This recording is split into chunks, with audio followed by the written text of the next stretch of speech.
So along with learning a new environment, Mennonites also had to contend with a lot of violence and issues like that as they settled in this area.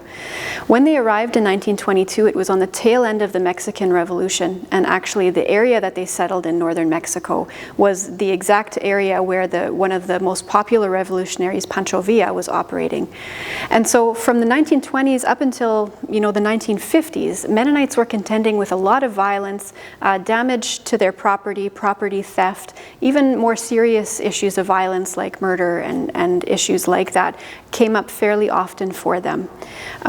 The tensions in northern Mexico are complicated, but on the heels of the revolution, landless peasants had received a promise that they would receive land through a program of land reform. And when they saw Mennonites, foreign colonists, settling that area that they thought would be their place to have their new land, there was a lot of tensions between those two groups of people. With the government, there was also a lot of tension for Mennonites, and one of the biggest issues for them was in 1935 when the Mexican government closed Mennonite schools for about a year in Manitoba colony.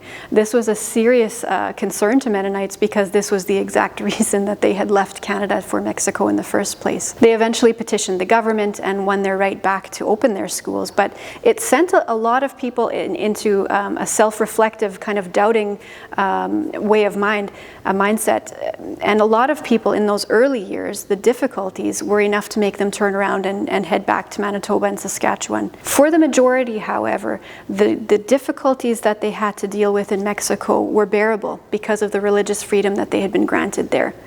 And so we have a quote here from Isaac M. Dick, who was a bishop in the Rhinelander Church in Manitoba. He led that congregation on this migration. We have a quote here from him that says, "In Mexico, we found what we had lost in Canada, full freedom of conscience and expression of our religion, as much in the schools as in the churches." And so this conveys this sense of, despite all the difficulties of those early decades in Mexico, it was all worth it because they could retain their religious freedom and their ability to carry on their way of life.